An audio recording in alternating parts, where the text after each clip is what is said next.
umusbong ang Sustainable Livelihood Program o SLP taong 2011.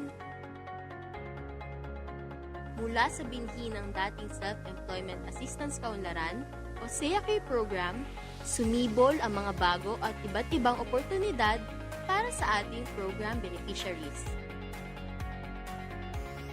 Mula noon hanggang ngayon, nariyan ang SLP katuwang ng DSWD upang palakasin ang kasanayan, dagdagan ang mga karanasan, at linangin ang mga kakayahan ng bawat pamilyang Pilipino tungo sa mas kapaki-pakinabang na kabuhayan.